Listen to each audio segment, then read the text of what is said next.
Почитувани, Пендаровски да се договори со Стево дали поддржува или не лустрација и генерален реизбор на суди и обвинители. Пендаровски тврдеше дека ја поддржал идејата на ЕУ во 2017-та да нема генерален реизбор на суди и обвинители, а од митинзи повикуваше на генерален реизбор. Да се подсетиме што зборуваше Пендаровски. Јас бев еден од оние кои ја поддржав тезата на Европската Унија 2016-17 јавно, дека не треба да одиме со комплетна лустрација на судии, генерален реизбор на судии и обвинители. Прва работа која ќе направиме по 11 декември, ќе направиме генерален реизбор на сите судии и обвинители.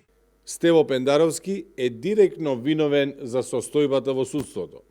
Пендаровски се однесува политички опортуно, без да ја има в предвид реалната состојба.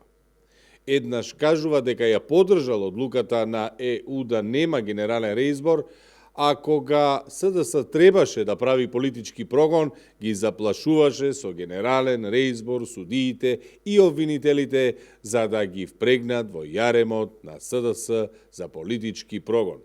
Епилогот 7 години потоа се гледа.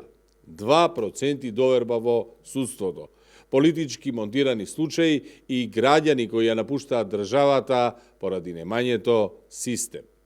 И додека вршеа политички прогон, ова судство и обвинителство ги аболираше сите нивни функционери, од Ден Дончев кој избега преку Драги Рашковски и Катица Јанева, кои повеќе се надвор, отколку во затвор, до сите криминалци блиски до нив.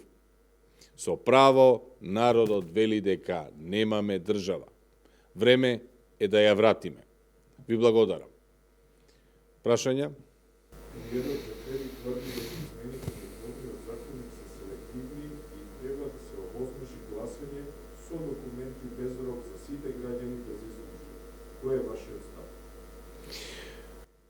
Техничкиот премиер Джафери како представник на извршната власт може да предлага закони, еден од овластените предлагачи, ако тој смета дека постои одреден модус како треба да се постапува со документите во процесот на избори, треба истиот да го предложи во собрание, меѓутоа лицемерно и треба да се подсетиме дека неколку денови пред донесувањето на измените на изборниот законник со кој што се овозможува гласање и со изминати патни исправи и лични документи, самиот тој велеше дека нема потреба од донесување на ваков закон. Нема потреба да продолжиме со лицемерие, потребно е да преземаме вистински чекори. Нека се обрати во собрание, ќе излеземе со наш став.